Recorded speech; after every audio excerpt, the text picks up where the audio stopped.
ನಮಸ್ಕಾರ, ನೀವು ನೋಡ್ತಾ ಇದ್ದೀರಾ ಜಿ ಕನ್ನಡ ನ್ಯೂಸ್. ನಾನು ಹೇಮಕುಮಾರ್. ಬೆಳಗ್ಗೆಯಿಂದ ಇಲ್ಲಿಯ ತನಕ ಏನೇನಾಗಿದೆ ಇಡೀ ದಿನದ ಕಂಪ್ಲೀಟ್ ನ್ಯೂಸ್ ಪ್ಯಾಕೇಜ್ ಇವತ್ತಿನ DNA ನಲ್ಲಿ. ಎಂದಿನಂತೆ ಪ್ರಮುಖ 3 ಸುದ್ದಿಗಳತ್ತ ಗಮನ ಹರಿಸೋಣ. ಅದರಲ್ಲಿ ಮೊದಲ ಸುದ್ದಿ ಈ ಮಾನಸಿಕ ಅಸ್ವಸ್ಥನ ಬಗ್ಗೆ. ಯಾರು ಅಂತ ಹೇಳಿದ್ರೆ ಈ ಡೊನಾಲ್ಡ್ ಟ್ರಂಪ್. ಈ ವಿಚಾರವಾಗಿ ಬಹಳಷ್ಟು ಇದರ ಬಗ್ಗೆ ಚರ್ಚೆ ಮಾಡಲೇಬೇಕಾಗತ್ತೆ. ಯಾಕಂದ್ರೆ ಭಾರತೀಯರನ್ನ ಗುರಿಯಾಗಿಸಿ ಈತ ಒಂದು ಹೇಳಿಕೆಯನ್ನು ಕೊಟ್ಟಿದ್ದಾರೆ. ಮೊದಲ ಸುದ್ದಿಯತ್ತ ಗಮನ ಹರಿಸೋಣ.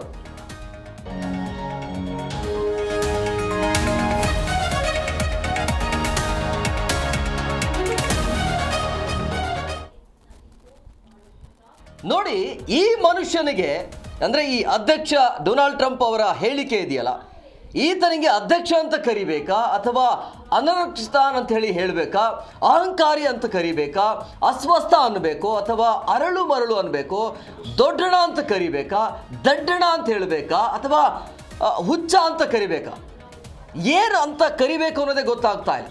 ಇದೆಲ್ಲವೂ ಕೂಡ ಆತನಿಗೆ ಸೂಟ್ ಆಗುತ್ತೆ. ಇದೆಲ್ಲ ಹೆಸರುಗಳು ದೊಡ್ಡಣ ಅನ್ಬೇಕು ಅಥವಾ ದಡ್ಡ ಅಂತ ಕರಿಬೇಕಾ ಅಥವಾ ಐಲು ಅನ್ಬೇಕಾ, ಈ ಥರ ಏನೇ ಕರೆದ್ರೂ ಕೂಡ ಈತನಿಗೆ ಸಾಲಲ್ಲ. ಅಂದರೆ ಗಳಿಗೆಗೆ ಒಂದು ಪೋಸ್ಟ್ ಮಾಡ್ತಾನೆ, ಕ್ಷಣಕ್ಕೊಂದು ಮಾತನ್ನು ಬದಲಾಯಿಸ್ತಾನೆ, ದಿನಕ್ಕೊಂದು ವಿವಾದ. ಬೆಳಗ್ಗೆ ಎದ್ದು ಒಂದು ಹೇಳ್ತಾನೆ, ಸಂಜೆ ಆದ ತಕ್ಷಣ ಅದಕ್ಕೆ ವಿರುದ್ಧವಾಗಿ ಮತ್ತೊಂದೇನೋ ಒಂದು ಹೇಳ್ತಾನೆ. ಸೊ 60 ಆದರೆ ಈ ಅರುಳು ಮರುಳು ಅಂತ ಹೇಳ್ತಾರಲ್ಲ, ಈ ವರ್ಡ್ ಈತನಿಗೆ ಕರೆಕ್ಟಾಗಿ ಸೂಟ್ ಆಗತ್ತೆ ಅಂತ ಅನಿಸುತ್ತೆ. ಬಟ್ ಈಗ ನಾವು ಹೇಳ್ತಾ ಇರುವಂಥದ್ದು, ಈತ ಭಾರತೀಯರನ್ನ ಗುರಿಯಾಗಿಸಿ ಒಂದು ಹೇಳಿಕೆಯನ್ನು ಕೊಟ್ಟಿರುವಂಥದ್ದು. ಸೊ ಹಂಗಾಗಿ ಸಹಜವಾಗಿ ಈಗ ಭಾರತೀಯರು ಆಕ್ರೋಶವನ್ನು ವ್ಯಕ್ತಪಡಿಸ್ತಾ ಇರುವಂಥದ್ದು. ಭಾರತೀಯರ ಕೆಂಗಣ್ಣಿಗೆ ಗುರಿಯಾಗಿದ್ದಾನೆ. ಭಾರತದ ಬಗ್ಗೆ ನಾಲಿಗೆಯನ್ನು ಹರಿಬಿಟ್ಟಿರುವಂಥದ್ದು. ಅಂದರೆ ಭಾರತವನ್ನ ಈತ ನರಕಕ್ಕೆ ಹೋಲಿಕೆಯನ್ನು ಮಾಡಿದ್ದಾನೆ. ಯಾಕೆ ಅನ್ನೋದ್ರ ಬಗ್ಗೆ ಡೀಟೇಲ್ ಆಗಿ ನೋಡ್ತಾ ಹೋಗೋಣ. ಯಾಕೆ ಈ ಹೇಳಿಕೆ ಹಿಂದೆ ಇರುವಂಥ ಉದ್ದೇಶ ಏನು ಅಂತೇಳಿ. ಹಾಗಾದರೆ ಮೊದಲಿಗೆ ಟ್ರಂಪ್ ಅವರ ಹೇಳಿಕೆ ಏನು ಅನ್ನೋದನ್ನು ಕೂಡ ಕ್ವಿಕ್ ಆಗಿ ನೋಡ್ತಾ ಹೋಗೋಣ. ಭಾರತ ಮತ್ತು ಚೀನಾ ದೇಶವನ್ನು ಗುರಿಯಾಗಿಸಿ ಈತ ಸ್ಟೇಟ್ಮೆಂಟನ್ನು ಕೊಟ್ಟಿದ್ದಾರೆ. ಅಂದರೆ ಭಾರತ ಮತ್ತು ಚೀನಾ ಜನಾಂಗೀಯನ್ನ ನಿಂದನೆ ಮಾಡುವಂಥ ಕೆಲಸವನ್ನು ಈತ ಮಾಡಿದ್ದ. ಆ ರೀತಿಯ ಒಂದು ಪೋಸ್ಟನ್ನು ಕೂಡ ಈತ ಹಂಚಿಕೊಂಡಿದ್ದಾನೆ. ದುರಂಕಾರಿ ಅನ್ನುವಂಥ ಸ್ಟೇಟ್ಮೆಂಟ್. ಅಂದರೆ ಈ ದುರಂಕಾರಿಯ ವಿಚಾರ ಇದೆಯಲ್ಲ, ಭಾರತ ಚೀನಾದಂಥ ನರಕದ ಕೂಪ ದೇಶಗಳಿಂದ ಜನರು ಗರ್ಭಿಣಿಯನ್ನು ಕರೆತಂದು ಇಲ್ಲಿಗೆ ಮಗುವಿಗೆ ಜನ್ಮ ನೀಡ್ತಾರೆ ಅಂತ ಹೇಳಿ. ಅಂದರೆ ಎಲ್ಲೆಲ್ಲಿ ಗರ್ಭಿಣಿಯರು ಇರ್ತಾರೆ ಅಲ್ಲಿಂದ ನೇರವಾಗಿ ನಮ್ಮ ದೇಶಕ್ಕೆ ಬಂದುಬಿಡ್ತಾರೆ, ಅಮೆರಿಕಕ್ಕೆ ಬಂದುಬಿಡ್ತಾರೆ, ಇಲ್ಲಿ ಜನ್ಮವನ್ನು ಪಡಿತಾರೆ. ಆ ಮಗು ಏನಾಗುತ್ತೆ, ತಕ್ಷಣವೇ ಅಮೆರಿಕ ಪ್ರಜೆ ಆಗಿಬಿಡುತ್ತೆ. ನಂತರ ಅವರು ತಮ್ಮ ಇಡೀ ಕುಟುಂಬವನ್ನು ಇಲ್ಲಿಗೆ ಕರೆದು ತರ್ತಾರೆ ಅನ್ನುವಂಥ ಹೇಳಿಕೆ. ಅಂದರೆ ಈತನ ಹೇಳಿಕೆ ಹೇಗಿದೆ ಅಂದರೆ, ಭಾರತವನ್ನು ನರಕಕ್ಕೆ ಹೋಲಿಕೆ ಮಾಡಿರೋದು, ನರಕದ ಕೂಪ ಅಂತ ಕರೆದಿರೋದು. ಅಮೆರಿಕ ಅಧ್ಯಕ್ಷ ಡೊನಾಲ್ಡ್ ಟ್ರಂಪ್ ಭಾರತ ಮತ್ತು ಚೀನಾ ಸೇರಿದಂತೆ ಹಲವು ರಾಷ್ಟ್ರಗಳ ವಿರುದ್ಧ ಅತ್ಯಂತ ಆಕ್ಷೇಪಾರ್ಹ ಹಾಗೂ ಜನಾಂಗೀಯ ನಿಂದನೆಯುಳ್ಳ ಪೋಸ್ಟ್ ಒಂದನ್ನು ಹಂಚಿಕೊಳ್ಳುವ ಮೂಲಕ ಈ ರೀತಿಯಾಗಿ ಹೇಳಿಕೆಯನ್ನು ಕೊಟ್ಟಿದ್ದರು. ಅಂದರೆ ನರಕದ ಕೂಪ ಅಂತೇಳಿ, ಅಂದರೆ ಗರ್ಭಿಣಿ ಇರ್ತಾರಲ್ಲ ಅಲ್ಲಿಂದ ನೇರವಾಗಿ ನಮ್ಮ ದೇಶಕ್ಕೆ ಬಂದುಬಿಡ್ತಾರೆ, ಇಲ್ಲಿ ಜನ್ಮವನ್ನು ಕೊಟ್ಬಿಡ್ತಾರೆ, ಯಾಕಂದರೆ ಅಲ್ಲಿ ಪೌರತ್ವವನ್ನು ಪಡಿತಾರೆ. ಸೊ ಅದು ನಮಗೆ ಸಮಸ್ಯೆ ಆಗ್ತಾ ಇದೆ ಅನ್ನೋ ರೀತಿಯಲ್ಲಿ ಭಾರತೀಯರನ್ನು ಗುರಿಯಾಗಿಸಿ, ಭಾರತ ಅಷ್ಟೇ ಅಲ್ಲ ಚೀನಾವನ್ನು ಕೂಡ ಗುರಿಯಾಗಿಸಿ ಈತ ಈ ರೀತಿಯಾಗಿ ತೀವ್ರವಾಗಿ ಟೀಕಿಸಿರುವಂಥದ್ದು ನಿಜವಾಗ್ಲೂ ಕೂಡ ಬೇಸರ ಆಗುತ್ತೆ. ಇಂಥ ಬಾಯಿಂದ, ದೊಡ್ಡಣ್ಣನ ಬಾಯಿಂದ ಈ ರೀತಿಯ ಹೇಳಿಕೆಗಳು ಬರುತ್ತಾ ಅನ್ನೋದು. ಅದಾದ ನಂತರ ಪ್ರಮುಖವಾಗಿ ಇದರ ಮೂಲ ಏನು ಅನ್ನೋದನ್ನು ಹುಡುಕಬೇಕಾಗತ್ತೆ. ಈ ಹೇಳಿಕೆಯ ಮೂಲ ಏನು ಅನ್ನೋದು ಅಂದರೆ ಈ ಹೇಳಿಕೆ ಈತ ಹೇಳಿದ್ದಲ್ಲ, ಇನ್ನೊಬ್ಬ ವ್ಯಕ್ತಿ ಈತನ ಅಂದರೆ ಯಾವುದೋ ಒಂದು ಪಾಡ್ಕಾಸ್ಟಲ್ಲಿ ಕೂತ್ಕೊಂಡು ಹೇಳಿರ್ತಾನೆ, ಅದನ್ನು ಈತ ಪೋಸ್ಟ್ ಮಾಡಿರ್ತಾನೆ. ಸೊ ಹಂಗಾಗಿ ಅಂದರೆ ಪೋಸ್ಟ್ ಮಾಡಿದ್ದು ಈತ ಹೇಳ್ದಂಗೆ ಅದರ್ಥ, ಇನ್ನೊಬ್ಬ ಹೇಳಿದಾನೆ ಈತ ಪೋಸ್ಟ್ ಮಾಡ್ತಾನೆ ಅಂತ ಹೇಳಿದ್ರೆ ಈತನ ಮನಸ್ಸಲ್ಲಿ ಏನಿದೆ ಅನ್ನೋದು ಸಹಜವಾಗಿ ಸ್ಪಷ್ಟವಾಗಿ ಗೊತ್ತಾಗುತ್ತೆ. ಸೊ ಹಂಗಾಗಿ ಪ್ರಮುಖವಾಗಿ ಈ ಮೈಕೆಲ್ ಸ್ಯಾವೇಜ್ ಅನ್ನುವಂಥ ವ್ಯಕ್ತಿ ಯಾವುದೋ ಒಂದು ಪಾಡ್ಕಾಸ್ಟಲ್ಲಿ ಹೇಳಿರ್ತಾನೆ. ಈ ಮೈಕೆಲ್ ಸ್ಯಾವೇಜ್ ಯಾರು ಅಂತ ಹೇಳಿದ್ರೆ ಈತ ಒಬ್ಬ ರಾಜಕೀಯ ವಿಶ್ಲೇಷಕ. ಈತನ ಪಾಡ್ಕಾಸ್ಟನ್ನು ತಗೊಬಂದು ಈತ ಈ ರೀತಿಯಾಗಿ ಒಂದು ಪೋಸ್ಟನ್ನು ಮಾಡಿರುವಂಥದ್ದು. ಭಾರತೀಯ ವಲಸಿಗರನ್ನ ಲ್ಯಾಪ್ಟಾಪ್ ಹಿಡಿದಿರುವಂಥ ದರೋಡೆಕೋರರು ಅಂತೇಳಿ ಈ ಸ್ಯಾವೇಜ್ ಈ ರೀತಿಯಾಗಿ ನಿಂದನೆಯನ್ನು ಮಾಡಿದ್ದಾರೆ. ನಮ್ಮ ಧ್ವಜವನ್ನು ತುಳಿದಿದ್ದಾರೆ ಮತ್ತು ನಮ್ಮನ್ನು 2ನೇ ದರ್ಜೆಯ ನಾಗರಿಕರಂತೆ ನಡೆಸಿಕೊಳ್ತಿದ್ದಾರೆ. ಕ್ಯಾಲಿಫೋರ್ನಿಯಾದ ಹೈಟೆಕ್ ಕಂಪನಿಗಳಲ್ಲಿ ಬಿಳಿಯರಿಗೆ ಕೆಲಸ ಸಿಗದಂತೆ ಭಾರತೀಯರೇ ಆಕ್ರಮಿಸಿಕೊಂಡಿದ್ದಾರೆ ಅಂಥೇಳಿ ಇವರು ಈ ರೀತಿಯಾಗಿ ಯಾವುದೋ ಒಂದು ಕಾರ್ಯಕ್ರಮದಲ್ಲಿ ಇಂಟರ್ವ್ಯೂಯಲ್ಲಿ ಈ ರೀತಿಯಾಗಿ ಹೇಳಿಕೆಯನ್ನು ಕೊಡ್ತಾರೆ. ಈ ಹೇಳಿಕೆಯನ್ನು ತಗೊಬಂದ್ಬಿಟ್ಟು ಈತ ಡೊನಾಲ್ಡ್ ಟ್ರಂಪ್ ಏನು ಮಾಡ್ತಾನೆ, ಪೋಸ್ಟ್ ಮಾಡ್ತಾನೆ.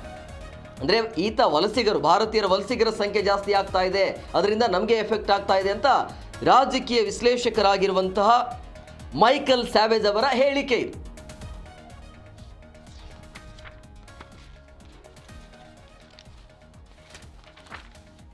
ಇನ್ನು ಪ್ರಮುಖವಾಗಿ ಇಲ್ಲಿ ನೋಡ್ತಾ ಹೋಗಬೇಕಾಗತ್ತೆ, ಈ ಹಿನ್ನೆಲೆ ಉದ್ದೇಶ ಏನಿರ್ಬೋದು, ಟ್ರಂಪ್ ಅವರ ಈ ಹೇಳಿಕೆಯ ಹಿನ್ನೆಲೆ ಮತ್ತು ಆತನ ಉದ್ದೇಶ ಏನಿರ್ಬೋದು ಅನ್ನೋದನ್ನು ಕೂಡ ಕ್ವಿಕ್ ಆಗಿ ನೋಡ್ತಾ ಹೋಗೋಣ.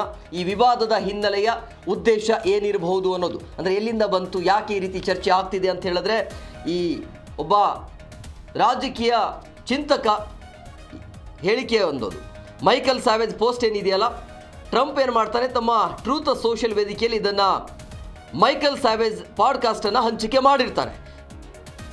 ಅಮೆರಿಕವು ಭಾರತ ಮತ್ತು ಚೀನಾದಂತಹ ನರಕದ ಕೂಪಗಳಂತೆ ಆಗ್ತಿದೆ ಅಂತೇಳಿ ಈತ ಸ್ಟೇಟ್ಮೆಂಟನ್ನು ಕೊಟ್ಟಿರುವಂಥದ್ದು. ಸೊ ಟ್ರಂಪ್ ಈ ಮಾತುಗಳನ್ನು ನೇರವಾಗಿ ಹೇಳಿಲ್ಲ, ಆದರೂ ಕೂಡ ಆ ವಿಡಿಯೋ ಮರು ಹಂಚಿಕೆಯನ್ನು ಮಾಡಿ ವಿವಾದವನ್ನು ಸೃಷ್ಟಿ ಮಾಡಿಕೊಂಡಿದ್ದಾನೆ. ಇದು ಭಾರತದ ಬಗ್ಗೆ ಅವರಿಗಿರುವಂಥ ದೃಷ್ಟಿಕೋನವನ್ನು ತೋರಿಸುತ್ತದೆ ಅಂತ ಭಾರತೀಯರು ಮತ್ತು ನೆಟ್ಟಿಗರಿಂದ ಸಹಜವಾಗಿ ಬೇಸರ ಮತ್ತು ಆಕ್ರೋಶ ಕೂಡ ವ್ಯಕ್ತವಾಗ್ತಾ ಇದೆ. ಈ ಮೈಕಲ್ ಸ್ಯಾವೇಜ್ ಹಾಕಿರುವಂಥ ಪೋಸ್ಟನ್ನು ಈತ ಅಪ್ಲೋಡ್ ಮಾಡಿ, ಅಂದರೆ ಈತನ ದೃಷ್ಟಿಕೋನ, ಭಾರತೀಯರನ್ನು ನೋಡುವಂಥ ಈತನ ದೃಷ್ಟಿಕೋನ ಹೇಗಿದೆ ಅನ್ನೋದನ್ನು ಇಲ್ಲಿ ನಾವು ಸ್ಪಷ್ಟವಾಗಿ ನೋಡಬಹುದು. ಅದರ ಜೊತೆಗೆ ಈ ರೀತಿಯ ಹೇಳಿಕೆಗಳು ಬಂದಾದ ನಂತರ, ಈ ರೀತಿಯ ಪೋಸ್ಟ್ಗಳು ಬಂದಾದ ನಂತರ ಭಾರತದ ಕಡೆಯಿಂದಲೂ ಕೂಡ ಈಗ ತಿರುಗೇಟು ಕೊಡಲಾಗಿದೆ. ಭಾರತದ ಕಡೆಯಿಂದ ಅಷ್ಟೇನು ತಿರುಗೇಟು ಏನು ಬಂದಿಲ್ಲ, ಅಂದರೆ ಇದು ಆಧಾರ ರಹಿತ ಅನ್ನೋ ರೀತಿಯಲ್ಲಿ ಭಾರತದ ಕಡೆಯಿಂದ ರಿಯಾಕ್ಟ್ ಆಗ್ತಾ ಇದೆ. ಯಾವುದೇ ರೀತಿಯಾಗಿ ಆಧಾರ ರಹಿತ ಇಲ್ಲ, ಅಂಥದ್ರ ಬಗ್ಗೆ ನಾವು ತಲೆ ಕೆಡಿಸಿಕೊಳ್ಳೋದಿಲ್ಲ ಅಂತ ಜೈಸ್ವಾಲ್ ಅವರ ಕೌಂಟರ್ ಇದು. ಸೊ ಹಂಗಾಗಿ ನರಕ ರೂಪ ಅನ್ನುವಂಥ ಟ್ರಂಪ್ ಅವರ ಹೇಳಿಕೆಗೆ ಆ ಕಡೆಯಿಂದ ಬರ್ತಾ ಇರೋಂದರೆ ನಮ್ಮ ಕಡೆಯಿಂದ ಹೋಗಿರುವಂಥ ತಿರುಗೇಟು. ಸೊ ನಾವು ಕೆಲವು ವರದಿಗಳನ್ನು ಗಮನಿಸಿದ್ದೇವೆ, ಅದಕ್ಕಿಂತ ಹೆಚ್ಚು ಹೇಳಲು ಏನೂ ಇಲ್ಲ. ಸೊ ಈ ಹೇಳಿಕೆಗಳು ಸ್ಪಷ್ಟವಾಗಿ ಮಾಹಿತಿ ರಹಿತ, ಅನುಚಿತ ಮತ್ತು ಕಳಪೆ ಅಭಿರುಚಿಯಿಂದ ಕೂಡಿವೆ ಅಂತ ಜೈಸ್ವಾಲ್ ಅವರ ಹೇಳಿಕೆ ಇದು. ಪರಸ್ಪರ ಗೌರವ ಮತ್ತು ಹಂಚಿಕೆ ಹಿತಾಸಕ್ತಿಗಳನ್ನು ಆಧರಿಸಿದ ವಾಸ್ತವತೆಯನ್ನು ಪ್ರತಿಬಿಂಬಿಸೋದಿಲ್ಲ ಇದು ಅಂತ ಭಾರತದ ವಿದೇಶಾಂಗ ವ್ಯವಹಾರಗಳ ಸಚಿವಾಲಯ ಈ ಬಗ್ಗೆ ಅತ್ಯಂತ ಎಚ್ಚರಿಕೆಯ ಮತ್ತು ಸಂಯಮದ ಪ್ರತಿಕ್ರಿಯೆಯನ್ನು ಕೊಟ್ಟಿದೆ. ಈ ಹೇಳಿಕೆಯನ್ನು ನೋಡ್ತಾ ಇದೆ. ವಕ್ತಾರರಾಗಿರುವಂಥ ರಣಧೀರ್ ಜೈಸ್ವಾಲ್ ಈ ರೀತಿಯಾಗಿ ಪ್ರತಿಕ್ರಿಯೆಯನ್ನು ಕೊಟ್ಟಿರುವಂಥದ್ದು. ನಾವು ಕೆಲವು ವರದಿಗಳನ್ನು ಗಮನಿಸಿದ್ದೇವೆ, ಅದಕ್ಕಿಂತ ಹೆಚ್ಚು ಹೇಳಲು ಏನು ಬಯಸೋದಿಲ್ಲ. ಆ ರೀತಿಯ ಹೇಳುವ ಮುಖಾಂತರ ಈ ವಿಷಯವನ್ನು ದೊಡ್ಡದು ಮಾಡಲಿಕ್ಕೆ ಹೋಗಬಾರ್ದು ಅನ್ನೋ ರೀತಿಯಲ್ಲಿ ಮಾತನಾಡಿದ್ದಾರೆ. ಸೊ ರಾತ್ರಿ ವಿದೇಶಾಂಗ ಇಲಾಖೆ ಎಕ್ಸ್ನಲ್ಲಿ ಪ್ರತಿಕ್ರಿಯಿಸಿ, ನಾವು ಆ ಕಾಮೆಂಟ್ಗಳನ್ನು ಹಾಗೂ ಅದಕ್ಕೆ ಪ್ರತಿಕ್ರಿಯೆಯಾಗಿ ಯಾವುದೇ ರೀತಿಯಾಗಿ ಪ್ರತಿಕ್ರಿಯೆಯನ್ನು ನೀಡೋದಿಲ್ಲ ಅಂಥೇಳಿ. ಯಾವಾಗ ಟ್ರಂಪ್ ಅವರ ಈ ಒಂದು ಸೋಷಿಯಲ್ ಮೀಡಿಯಾ ಆಗಿರ್ಬೋದು ಅಥವಾ ಪೋಸ್ಟ್ ಅತಿ ಹೆಚ್ಚು ತರಾಟೆಗೆ ತೆಗೆದುಕೊಂಡಾದ ನಂತರ ಬುದ್ಧಿ, ಅಂದರೆ ಕೆಟ್ಟ ಮೇಲೆ ಬುದ್ಧಿ ಬಂತು ಅಂತ ಹೇಳ್ತಾರಲ್ಲ, ದಿಢೀರಾಗಿ ಉಲ್ಟಾ ಹೊಡೆದಿರುವಂಥದ್ದು. ಅಂದರೆ ಈತನ ಚಾಳಿನೇ ಹೀಗೆ. ಅಂದರೆ ಯಾಕೆ ಹೇಳಿದ್ರು, ಆಮೇಲೆ ಯಾವ ರೀತಿಯಾಗಿ ಸ್ಟೇಟ್ಮೆಂಟನ್ನು ಕೊಟ್ಟಿದ್ದಾರೆ ಅನ್ನೋದನ್ನು ಕೂಡ ನೋಡ್ತಾ ಹೋಗೋಣ. ಆರಂಭದಲ್ಲಿ ಆ ರೀತಿಯಾಗಿ ನರಕದ ಕೂಪ ಅನ್ನುವಂಥ ಸ್ಟೇಟ್ಮೆಂಟ್, ಭಾರತೀಯರನ್ನು ನರಕಕ್ಕೆ ಹೋಲಿಸಿದ್ರು. ಬಟ್ ಈಗ ಬುದ್ಧಿ ಬಂದಾದ ನಂತರ ಭಾರತದ ಬಗ್ಗೆ ಏನು ಮಾತನಾಡಿದ್ದಾರೆ ಅದನ್ನು ಕೂಡ ನೋಡಬೇಕಾಗತ್ತೆ. ಅಂದರೆ ಕೆಟ್ಟ ಮೇಲೆ ಬುದ್ಧಿ ಕಲ್ತಿರುವಂಥ ತಪ್ಪಣ್ಣ ಅಂತ. ಅಂದರೆ ಕ್ರಿಸ್ಟೋಫರ್ ಎಸ್ಮಿ ನೀಡಿರುವಂಥ ಹೇಳಿಕೆಯ ಪ್ರಕಾರ ಭಾರತವನ್ನು ಟ್ರಂಪ್ ಒಂದು ಶ್ರೇಷ್ಠ ರಾಷ್ಟ್ರ ಅಂತೇಳಿ ಬಣ್ಣಿಸಿದ್ದಾರೆ ಅಂತ ಅವರು ಹೇಳಿಕೆಯನ್ನು ಬಿಡುಗಡೆ ಮಾಡಿದ್ದಾರೆ. ಭಾರತದ ನಾಯಕತ್ವದೊಂದಿಗೆ ನಿಕಟವಾದ ವೈಯಕ್ತಿಕ ಸ್ನೇಹ ಇದೆ ಎಂಬ ವಿಷಯವನ್ನು ಟ್ರಂಪ್ ಮತ್ತೆ ಪುನರುಚ್ಚರಿಸಿದ್ದಾರೆ.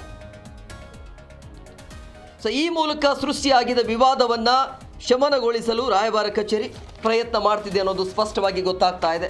ಯಾಕೆ, ಅದಕ್ಕೂ ಕೂಡ ಕಾರಣ ಇದೆ. ಈ ರೀತಿ ಹೇಳಿಕೆಯನ್ನು ಕೊಟ್ಟಾದ ನಂತರ ಯಾಕೆ ಈ ರೀತಿಯಾಗಿ ಸಾಫ್ಟ್ ಆಗಿ ಮಾತನಾಡ್ತಾರೆ ಅನ್ನೋದಕ್ಕೆ ಕೂಡ ಕಾರಣ ಇದೆ. ಭಾರತ ಯಾಕೆ ಬೇಕು ಅವರಿಗೆ, ಯಾಕೆ ಇದ್ದಕ್ಕಿದ್ದಾಗೆ ಈ ರೀತಿ ಉಲ್ಟಾ ಹೊಡೆದ್ರು, ಆರಂಭದಲ್ಲಿ ನರಕದ ಕೂಪ ಅಂತ ಹೇಳೋರು ಇದ್ದಕ್ಕಿದ್ದಾಗೆ ನಿಕಟ ಸಂಪರ್ಕ ಇದೆ, ಈ ರೀತಿ ಹೇಳಿಕೆ ಅಲ್ಲ ಅಂಥೇಳಿ ಮತ್ತೆ ಪುನರುಚ್ಚಾರ ಮಾಡಿರೋದು, ಅದರ ಹಿಂದೆ ಇರುವಂಥ ಉದ್ದೇಶ ಬೇರೆನೇ ಇದೆ. ಅದನ್ನು ಮುಂದಿನ ಹಂತದಲ್ಲಿ ನೋಡ್ತಾ ಹೋಗೋಣ. ಈಗ ಇರುವಂತಹ ಯಕ್ಷ ಪ್ರಶ್ನೆ ಅಂತ ಹೇಳಿದ್ರೆ, ಟ್ರಂಪ್ ಅವರ ಹೇಳಿಕೆ ಯಾಕೆ ಅವರಿಗೆ ವಾಪಸ್ ಪಡೆದಿರಬಹುದು ಅನ್ನುವಂಥ ಕುತೂಹಲ ಸಹಜವಾಗಿದೆ. ಯಾವ ಕಾರಣ ಇಟ್ಕೊಂಡು ತಮ್ಮ ಹೇಳಿಕೆನ ವಾಪಸ್ ಪಡೆದಿರಬಹುದು ಅನ್ನೋದು, ಅದನ್ನು ಕೂಡ ಡೀಟೇಲ್ ಆಗಿ ನೋಡ್ತಾ ಹೋಗೋಣ. ಯಾಕೆ ಅಂತ ಹೇಳಿದ್ರೆ, ಷೇರು ಮಾರುಕಟ್ಟೆ ಕುಸಿತದ ಭಯ ಆತನಿಗೆ ಕಾಡ್ತಾ ಇದೆ. ಯಾಕೆಂದರೆ ಅಮೆರಿಕಕ್ಕಿಂತ ಭಾರತದಲ್ಲಿ ಹೆಚ್ಚು ಅವರಿಗೆ ಲಾಭ ಆಗುವಂಥದ್ದು ಬಿಸ್ನೆಸ್ ಅಂತ ಬಂದಾಗ ಷೇರು ಮಾರುಕಟ್ಟೆ ಕುಸಿತದ ಭಯ ಇದೆ. ಇನ್ನು ಆ್ಯಪಲ್ ಅಥವಾ ಮೈಕ್ರೋಸಾಫ್ಟ್ನಂತಹ ಕಂಪನಿಗಳ ಆದಾಯದ ದೊಡ್ಡ ಭಾಗ ಈ ದೇಶಗಳಿಂದ ಬರುತ್ತೆ, ಅಂದರೆ ಭಾರತೀಯರಿಂದ, ಭಾರತ ದೇಶದಿಂದ. ಇಲ್ಲಿ ವ್ಯಾಪಾರ ಕಡಿಮೆ ಆದರೆ ಅಮೆರಿಕದ ಷೇರು ಮಾರುಕಟ್ಟೆಯಲ್ಲಿ ಅಲ್ಲೋಲ ಕಲ್ಲೋಲ ಆಗಿಬಿಡುತ್ತೆ. ಜೊತೆಗೆ ಆರ್ಥಿಕ ಅಸ್ಥಿರತೆ ಉಂಟಾಗಬಹುದು ಒಂದು ವೇಳೆ ಭಾರತೀಯರನ್ನ ಎದುರು ಹಾಕೊಂಡ್ರೆ. ಸೊ ಹಂಗಾಗಿ ಈ ರೀತಿಯ ಯೋಚನೆ ಮಾಡಿ ತಮ್ಮ ಹೇಳಿಕೆಯನ್ನು ವಾಪಸ್ ಪಡೆದುಕೊಂಡಿದ್ದಾರೆ. ಅದರ ಜೊತೆಗೆ ಇನ್ನು ಏನೆಲ್ಲ ಆಗಬಹುದು, ಏನೆಲ್ಲ ಎಫೆಕ್ಟ್ ಆಗಬಹುದು ಅಂತ ಹೇಳಿದ್ರೆ ಉದ್ಯೋಗ ನಷ್ಟ ಆಗುತ್ತೆ. ಅಮೆರಿಕದ ಅನೇಕ ಕಂಪನಿಗಳು ಭಾರತದಲ್ಲಿ ತಮ್ಮ IT ಕೇಂದ್ರಗಳನ್ನು ಹೊಂದಿವೆ. ಇದೆಲ್ಲವೂ ಕೂಡ ಎಫೆಕ್ಟ್ ಆಗಬಹುದು ಈ ಒಂದು ಹೇಳಿಕೆಯಿಂದ ಅನ್ನೋದು ಅವರಿಗೆ ಅರಿವು ಬಂದಿದೆ.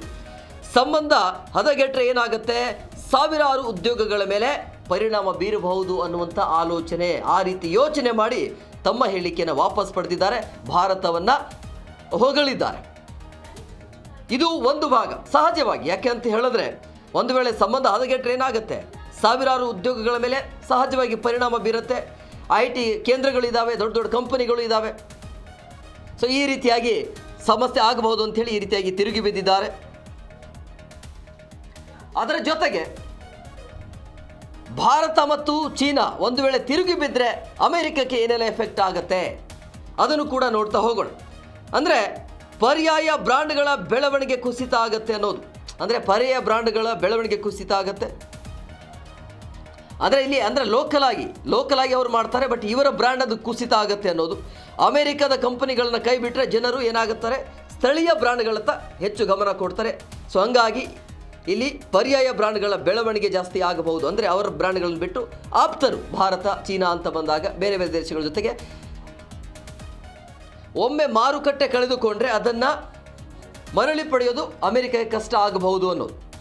ಸೊ ಹಂಗಾಗಿ ಪರ್ಯಾಯ ಬ್ರ್ಯಾಂಡ್ಗಳ ಬೆಳವಣಿಗೆ ಆಗುತ್ತೆ ಅಂದರೆ ಅಮೆರಿಕ ಬಿಟ್ಟು ಬೇರೆ ಬೇರೆ ದೇಶಗಳ ಮುಖಾಂತರ ಹೋಗಬಹುದು ಅನ್ನುವಂಥ ಒಂದು ಲೆಕ್ಕಾಚಾರ ಇರುತ್ತೆ.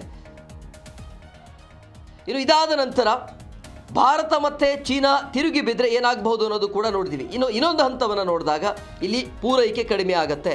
ಅಂದರೆ ಐಫೋನ್ ಸೇರಿದಂತೆ ಹೆಚ್ಚಿನ ಅಮೆರಿಕನ್ ಉತ್ಪನ್ನಗಳು ಚೀನಾದಲ್ಲಿ ತಯಾರಿಕೆಯಾಗಿ ಭಾರತ ಜೊತೆಗೆ ಒಳ್ಳೆಯ ಸಂಬಂಧವನ್ನು ಇಟ್ಕೊಳ್ಬಹುದು ಅನ್ನೋದು, ಇದು ಒಂದು ಕೂಡ ಆತಂಕ. ಉತ್ಪಾದನಾ ಕೇಂದ್ರಗಳು ಸ್ಥಗಿತಗೊಂಡ್ರೆ ಜಗತ್ತಿನಾದ್ಯಂತ ಅಮೆರಿಕನ್ ಉತ್ಪನ್ನಗಳ ಕೊರತೆ ಉಂಟಾಗತ್ತೆ. ಅಂದರೆ ಈ ರೀತಿಯಾಗಿ ಉತ್ಪನ್ನ ಕೇಂದ್ರಗಳು ಸ್ಥಗಿತಗೊಂಡ್ರೆ ಈ ರೀತಿಯಾಗಿ ಸಮಸ್ಯೆ ಆಗುತ್ತೆ. ಇದು ಒಂದು ಭಾಗ. ಅಂದರೆ ಮೊದಲ ಸುದ್ದಿಯಲ್ಲಿ ಆರಂಭದಲ್ಲಿ ಭಾರತವನ್ನು ಮತ್ತು ಚೀನಾವನ್ನು ಗುರಿಯಾಗಿಸಿ ನರಕದ ಕೂಪ ಅಂತ ಹೇಳ್ತಿರುವಂಥ ಟ್ರಂಪ್ ಏನೆಲ್ಲ ಎಫೆಕ್ಟ್ ಆಗುತ್ತೆ ಅನ್ನೋದ್ರ ಬಗ್ಗೆ ತಿರುಗಿ ಬಿದ್ದು ಎಲ್ಲವನ್ನ ಏನು ಸಮಸ್ಯೆ ಇಲ್ಲ ಅನ್ನೋ ರೀತಿಯಲ್ಲಿ ಮಾತನಾಡಿದ್ದಾರೆ. ನೋಡಿ, ಪ್ರಮುಖವಾಗಿ ಇಷ್ಟು ದಿನಗಳ ಕಾಲ ಅಮೆರಿಕ ಇರಾನ್ ನಡುವೆ ಒಂದು ಯುದ್ಧ ನಡೀತಾ ಇತ್ತು. ಅದು ಹಾರ್ಮುಜ್ ವಿಚಾರವಾಗಿ. ಅಂದರೆ ಅಮೆರಿಕ ಏನು ಮಾಡಿತ್ತು, ಹಾರ್ಮುಜ್ ಸುತ್ತಲೂ ಕೂಡ ದಿಗ್ಬಂಧನವನ್ನು ಹಾಕಲಾಗಿತ್ತು. ಬಟ್ ಇರಾನ್ ಈಗ ಮತ್ತೊಂದು ಪ್ಲಾನ್ ಮಾಡಿರುವಂಥದ್ದು, ಡಿಜಿಟಲ್ ಕೇಬಲ್ಗಳನ್ನು ಕಟ್ ಮಾಡುವ ಮುಖಾಂತರ ಜಾಗತಿಕ ಮಟ್ಟದಲ್ಲಿ ಮತ್ತಷ್ಟು ಸಂಕಷ್ಟವನ್ನು ತಂದೊಡ್ಡೋದಕ್ಕೆ ಈಗ ಇರಾನ್ ಪ್ಲಾನ್ ಮಾಡ್ತಾ ಇದೆ. ಅಂದರೆ ಈ ಹಾರ್ಮುಜ್ ಯುದ್ಧ ಈಗ ಹೊಸ ರೂಪವನ್ನು ಪಡಿತಾ ಇರುವಂಥದ್ದು. ಅಂದರೆ ಈ ಕೇಬಲ್ಗಳು ಇರ್ತಾವಲ್ಲ ಅದನ್ನು ಕಟ್ ಮಾಡಿದ್ರೆ ಜಾಗತಿಕ ಮಟ್ಟದಲ್ಲಿ ಇಂಟರ್ನೆಟ್ ಕಟ್ ಆಗಿಬಿಡುತ್ತೆ. ಇದು ಬಹಳ ಸಮಸ್ಯೆ. ಕೇವಲ ಈ ತೈಲ ಹಡಗು ಅಷ್ಟೇ ಅಲ್ಲ, ಈ ಒಂದು ಸಮುದ್ರದ ಮುಖಾಂತರ ಅಥವಾ ಆ ಒಂದು ಸಮುದ್ರದ ಕೆಳಗಡೆ ಹೋಗುವಂಥದ್ದು ಕೇವಲ ಸಮುದ್ರ ಹಡಗುಗಳನ್ನು ಮಾತ್ರ ಅಲ್ಲ, ಅಲ್ಲಿ ಕೇಬಲ್ಗಳನ್ನು ಕೂಡ ಅಳವಡಿಕೆ ಮಾಡಲಾಗಿದೆ. ಸೊ ಹಂಗಾಗಿ ಡಿಜಿಟಲ್ ಕೂಡ ಅಲ್ಲಿ ನಾವು ಅವಲಂಬಿತರಾಗಿದ್ದೇವೆ. 95% ಜಾಗತಿಕ ಇಡೀ ವಿಶ್ವ ಅಂತ ಬಂದಾಗ 95% ಡಿಜಿಟಲ್ ವ್ಯಾಪಾರ ಇದೆ ಅಲ್ಲಿ. ಸೊ ಹಂಗಾಗಿ ಇದು ಕೂಡ ಎಫೆಕ್ಟ್ ಆಗ್ತಾ ಇರುವಂಥದ್ದು. ನಾವು ಮಾಡ್ತೀವಿ, ಡಿಜಿಟಲ್ ಕೇಬಲ್ಗಳನ್ನು ಕಟ್ ಮಾಡ್ತೀವಿ ಅನ್ನೋ ನಿರ್ಧಾರಕ್ಕೆ ಈಗ ಇರಾನ್ ಬಂದಿದೆ. ಅಂದರೆ ಸಮುದ್ರ ಆಳದ ಕೇಬಲ್ಗಳನ್ನು ಈಗ ಇರಾನ್ ಟಾರ್ಗೆಟ್ ಮಾಡ್ತಾ ಇರುವಂಥದ್ದು. ಇರಾನ್ ಅಂತೂ ಏನು ಮಾಡಬೇಕು ಅನ್ನೋದು ಇರಾನ್ಗೆ ಗೊತ್ತಾಗ್ತಾ ಇಲ್ಲ. ಸರೆಂಡರ್ ಆಗೋಕ್ಕೂ ಕೂಡ ಆ ದೇಶ ರೆಡಿ ಇಲ್ಲ. ಸೊ ಹಂಗಾಗಿ ಏನು ಬೇಕಾದರೂ ಆಗಲಿ ಎಲ್ಲವನ್ನು ಕಳ್ಕೊಂಡಿದ್ದೇವೆ, ನಾವು ಇಡೀ ವಿಶ್ವವನ್ನು ಬೇಕಾದರೆ ಎದುರಾಕೊಳ್ತೀವಿ, ಅದು ನಾವು ಅದನ್ನು ಮಾಡ್ತೀವಿ ಅನ್ನೋಂಥ ಲೆಕ್ಕಾಚಾರಕ್ಕೆ ಬಂದಿರುವಂಥದ್ದು. ಈ ಫೈಬರ್ ಆಪ್ಟಿಕಲ್ ಕೇಬಲ್ಗಳ ಮುಖಾಂತರ ಆ ಕೇಬಲ್ಗಳನ್ನು ಕಟ್ ಮಾಡ್ತೀವಿ ಅನ್ನೋಂಥ ಲೆಕ್ಕಾಚಾರವನ್ನು ಅವರು ಹಾಕ್ಕೊಂಡಿದ್ದಾರೆ. ಸೊ ನೋಡಬೇಕು. ಇದಾದ ನಂತರ ಈಗ ಪ್ರಮುಖವಾಗಿ ಈ ಇಡೀ ವಿಶ್ವಕ್ಕೆ ಇವರು ಡಿಜಿಟಲ್ ದಿಗ್ಬಂಧನವನ್ನು ಹಾಕೋದಕ್ಕೆ ಮುಂದಾಗಿರುವಂಥದ್ದು. ಅದನ್ನು ಕೂಡ ಕ್ವಿಕ್ ಆಗಿ ನೋಡ್ತಾ ಹೋಗೋಣ. ಇವರ ಪ್ಲಾನ್ ಏನು, ಇದರಿಂದ ಏನೆಲ್ಲ ಸಮಸ್ಯೆ ಆಗತ್ತೆ ಅಂತೇಳಿ. ಪರ್ಷಿಯನ್ ಕೊಲ್ಲಿರುವಂತಹ ಈ ಸಮುದ್ರ ಆಳದ ಇಂಟರ್ನೆಟ್ ಕೇಬಲ್ ಏನಿರುತ್ತಲ್ಲ ಅದನ್ನು ಇರಾನ್ ಟಾರ್ಗೆಟ್ ಮಾಡ್ತಾ ಇದೆ, ಇಂಟರ್ನೆಟ್ ಕೇಬಲ್ಗಳನ್ನು. ಇನ್ನು ಕ್ಲೌಡ್ ನೆಟ್ವರ್ಕ್ಗಳ ಮೇಲೆ ದಾಳಿ ನಡೆಸುವ ಸುಳಿವನ್ನು ಈಗಾಗಲೇ ಇರಾನ್ ಕಡೆಯಿಂದ ಎಚ್ಚರಿಕೆ ಬಂದಿದೆ. ಇರಾನ್ನ IRGC ಪಡೆಗಳು ಕೂಡ ಎಚ್ಚರಿಕೆಯನ್ನು ಕೊಟ್ಟಿವೆ. ವಿಶ್ವದ ಇಂಟರ್ನೆಟ್ ಡೇಟಾದ 95%ಕ್ಕಿಂತ ಹೆಚ್ಚು ಭಾಗ ಈ ಸಮುದ್ರಾಳದ ಫೈಬರ್ ಆಪ್ಟಿಕಲ್ ಕೇಬಲ್ ಮುಖಾಂತರ ಸಾಗತ್ತೆ.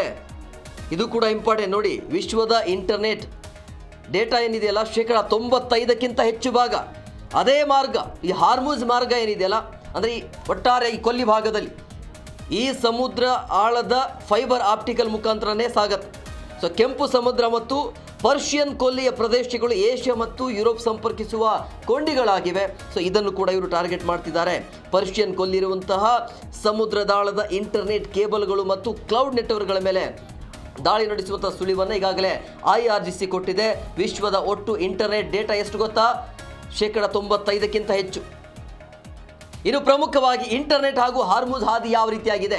ಇಷ್ಟು ದಿನ ತೈಲ ಹಡಗುಗಳನ್ನು ಅವರು ನಿಲ್ಲಿಸ್ತಾ ಇದ್ರು, ನಮ್ಮ ಅನುಮತಿ ಇಲ್ಲದೆ ಯಾವುದೇ ಕಾರಣಕ್ಕೂ ಕೂಡ ನಾವು ತೈಲ ಹಡಗನ್ನು ಬಿಡೋದಿಲ್ಲ ಅಂತೇಳಿ. ಬಟ್ ಈಗ ಒಂದು ಡಿಜಿಟಲ್ ದಿಗ್ಬಂಧನವನ್ನು ಹಾಕಿರುವಂಥ ಹಿನ್ನೆಲೆಯಲ್ಲಿ ಏನೆಲ್ಲ ಎಫೆಕ್ಟ್ ಆಗುತ್ತೆ, ಇದು ಹೇಗೆ ಸಾಗು ಬರುತ್ತೆ, ಎಲ್ಲೆಲ್ಲಿ ಈ ಒಂದು ಡಿಜಿಟಲ್ ಕೇಬಲ್ಗಳನ್ನು ಅಳವಡಿಕೆ ಮಾಡಲಾಗಿದೆ ಅನ್ನೋದನ್ನು ಕೂಡ ಕ್ವಿಕ್ ಆಗಿ ನೋಡ್ತಾ ಹೋಗೋಣ. ನೋಡಿ, ಹಾರ್ಮುಜ್ ಜಲಸಂಧಿ, ಇಲ್ಲಿ ಹಾದು ಹೋಗುವಂಥ ಈ ಫಾಲ್ಕಾನ್ AE1 ಅಂಥೇಳಿ TZN ಗಲ್ಫ್ ಮತ್ತು CME ನಂತಹ ಪ್ರಮುಖ ಕೇಬಲ್ ಏನಾಗುತ್ತೆ, ಇರಾನ್ ಗುರಿ ಮಾಡಿರುವಂಥದ್ದು. ಈ ಎಲ್ಲ ಪ್ರಮುಖ ಕೇಬಲ್ಗಳು ಬೇರೆ ಬೇರೆ ದೇಶದ್ದು. ಕ್ಲೌಡ್ ನೆಟ್ವರ್ಕ್ಗಳು UAE ಮತ್ತು ಬಹ್ರೇನ್ನಲ್ಲಿರುವಂತಹ ಅಮೆಜಾನ್ ವೆಬ್ ಸರ್ವಿಸ್ನಂತಹ ದೊಡ್ಡ ಕ್ಲೌಡ್ ಕೇಂದ್ರಗಳ ಮೇಲೆ ಈಗ ಡ್ರೋನ್ ದಾಳಿ ಮಾಡೋದಕ್ಕೆ ಇವರು ಪ್ಲಾನ್ ಮಾಡಿಕೊಂಡಿದ್ದಾರೆ. ಅಂದರೆ ಈ ಹಾರ್ಮುಜ್ ಜಲಸಂಧಿ ಇದು ಕೇವಲ ತೈಲ ಸಾಗಣೆಯ ಮಾರ್ಗ ಅಲ್ಲ, ಬದಲಾಗಿ ಜಾಗತಿಕ ಡೇಟಾ ಸಂಚಾರದ ಪ್ರಮುಖ ಹಾದಿಯಾಗಿದೆ. ಇಲ್ಲಿ ಹಾದು ಹೋಗುವಂಥ ಈ ಫಾಲ್ಕಾನ್ AE1 TZN ಗಲ್ಫ್ ಅದರ ಜೊತೆಗೆ CME ಅನ್ನುವಂಥ ಪ್ರಮುಖ ಕೇಬಲ್ ವ್ಯವಸ್ಥೆಗಳನ್ನು ಇರಾನ್ ಈಗ ಗುರಿಯಾಗಿಸಿಕೊಂಡಿದೆ. ಅದರ ಜೊತೆಗೆ ಈಗ ನಾವು ಒಂದು ವಿಚಾರವನ್ನು ಗಮನದಲ್ಲಿ ಇಟ್ಕೊಳ್ಬೇಕಾಗತ್ತೆ. ಉದ್ದೇಶ ಏನಿರಬಹುದು? ಈ ರೀತಿಯಾಗಿ ಇಷ್ಟು ದಿನ ತೈಲ ಹಡಗು, ಈಗ ಡೇಟಾ ವಾರ್ ಮಾಡೋದಕ್ಕೆ ಉದ್ದೇಶ ಏನಿರ್ಬೋದು ಅನ್ನುವಂಥದ್ದು ಕೂಡ ಕ್ವಿಕ್ ಆಗಿ ನೋಡ್ತಾ ಹೋಗೋಣ. ಇರಾನ್ನ ಉದ್ದೇಶ ಏನು? ಈ ರೀತಿ ಟಾರ್ಗೆಟ್ ಮಾಡಿದ್ರೆ ಅಮೆರಿಕ ಸರೆಂಡರ್ ಆಗತ್ತಂತನ ಅಥವಾ ಏನು ಇರಬಹುದು ಅನ್ನೋದನ್ನು ಕೂಡ ನಾವು ನೋಡ್ತಾ ಹೋಗೋಣ. ಡಿಜಿಟಲ್ ದಿಗ್ಬಂಧನ ಅಂತ ಬಂದಾಗ ನೋಡಿ, ಇಲ್ಲಿ ಇಂಟರ್ನೆಟ್ ಕಡಿತಗೊಳಿಸುವ ಮುಖಾಂತರ ಜಾಗತಿಕ ಮಾರುಕಟ್ಟೆಯನ್ನು ಅಸ್ತವ್ಯಸ್ತಗೊಳಿಸುವಂಥ ಸಂಚನ್ನು ರೂಪಿಸಲಾಗ್ತಾ ಇದೆ. ನಿಜ, ನೀವು ಡಿಜಿಟಲ್ ಇಲ್ಲ ಅಂದಾಗ ಹೇಗದು? ಎಲ್ಲ ವರ್ಕ್ ಇನ್ಮೇಲೆ ಲ್ಯಾಪ್ಟಾಪಲ್ಲೇ ಆಗಬೇಕು, ಡಿಜಿಟಲ್ ಮುಖಾಂತರ ನಡಿಬೇಕು, ಅದು ಹೇಗೆ ಸಾಧ್ಯ ಅಂತೇಳಿ. ಹಾಗಾಗಿ ಇವರು ಜಾಗತಿಕ ಮಾರುಕಟ್ಟೆಯನ್ನು ಅಸ್ತವ್ಯಸ್ತಗೊಳಿಸಬೇಕು ಅನ್ನುವಂಥದ್ದು, ಅಸಮತೋಲಿತ ಹಾನಿಯಾಗಬೇಕು ಅನ್ನೋದು. ಸೌದಿ ಅರೇಬಿಯಾ, UAE, ಕತಾರ್ ಮತ್ತು ಕುವೈತ್ ರಾಷ್ಟ್ರಗಳ ಸಂಪರ್ಕ ಇದೆಯಲ್ಲ, ಅದೆಲ್ಲವೂ ಕೂಡ ಕಡಿತ ಆಗತ್ತೆ ಇವರು ಏನಾದರೂ ಆ ರೀತಿ ಪ್ಲಾನ್ ಮಾಡಿಕೊಂಡಿದ್ದೇ ಆದಲ್ಲಿ. ಇನ್ನು ಬ್ಯಾಂಕಿಂಗ್ ಸೇವೆ ಕೂಡ ಸಂಪೂರ್ಣವಾಗಿ ಸ್ತಬ್ಧ ಆಗತ್ತೆ. ಇಂಟರ್ನೆಟೇ ಇಲ್ಲ ಅಂದಾಗ ಇನ್ನೇನಾಗತ್ತೆ? ಗಲ್ಫ್ ದೇಶಗಳ ಬ್ಯಾಂಕಿಂಗ್ ಆಗಿರ್ಬೋದು, ವಿಮಾನಯಾನ ಮತ್ತು ಸಂವಹನ ವ್ಯವಸ್ಥೆ ಇದೆಯಲ್ಲ, ಅದೆಲ್ಲವೂ ಕೂಡ ಕುಸಿತ ಹೋಗುತ್ತೆ. ಈ ಡಿಜಿಟಲ್ ದಿಗ್ಬಂಧನದಿಂದಾಗಿ ಆಗುವಂತಹ ಲಾಸ್ಗಳು ಜಾಗತಿಕ ಮಟ್ಟದಲ್ಲಿ.